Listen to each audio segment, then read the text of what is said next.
Let's make this quick, huh? Really resilient win. Our guys keep showing that night in, night out, just that toughness, resiliency, relentless. A really, really good, mature, disciplined team in Utah Valley.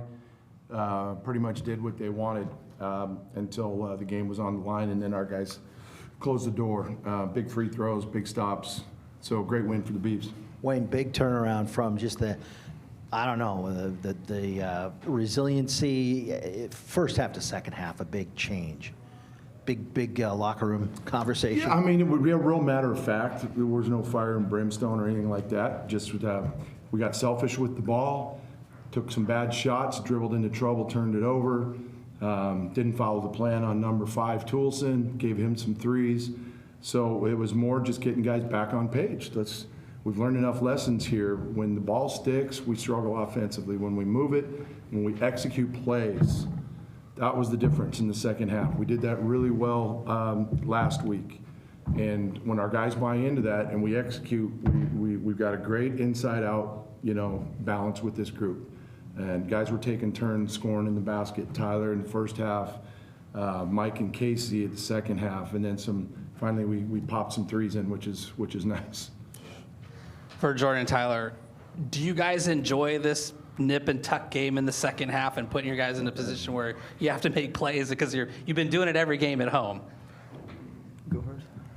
I mean, we definitely would like to win with a higher score, but it just shows like our team battles, and I think we get through it, and like we're down to a good team, and we just fought our way back.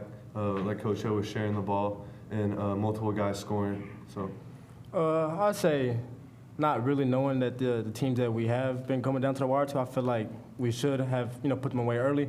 But given that we put ourselves in that situation, I think it'll end up being good for us in the long run with so many battle-tested games and being able to execute through the end of the game and come out on top. With so many guys able to score, and every night it seems like somebody else has stepped in at key moments. Does it take you guys a while to figure out who's going there, or does it just not matter and you just go, hey, whoever's out on that floor? How much confidence do you have in almost everybody to pull through when you need to? I got confidence in every one of my teammates. So I think we just know naturally. We all play with each other a lot, so we go with the flow. And if someone has a high hand, then we'll notice it and we'll get it to that guy. But like tonight, we had a couple guys going, so hey, it's hard to stop us when all of us are on the same page. Our main principle is inside out. Let's pound it at people, use our size. Their coach mentioned that before the game because teams are going to try to get out and pressure our scorers on the perimeter. So you relieve that by pounding it at people, and then they're going to ultimately have to collapse. And you saw that in the second half. We got some of the more clean looks we've gotten a while from 3, and the guy stepped up and drilled them.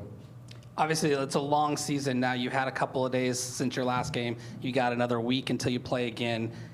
I know the finals are coming up and everything. What's this week? What do you want to see out of the team? What do you guys try to accomplish with a break where you don't have to worry about a game? Yeah, I mean, it's a time to maybe reset a little bit physically and mentally. Obviously, we've got to make a push academically, take care of business there, and then we've got to be smart. We've been going at it for basically 2.5 months now, so some rest and recovery in the middle of the week.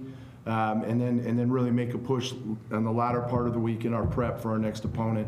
And so sometimes you try to pick a game in the middle of finals to stay sharp, but I kind of like how this is setting up. They can handle the business in the classroom.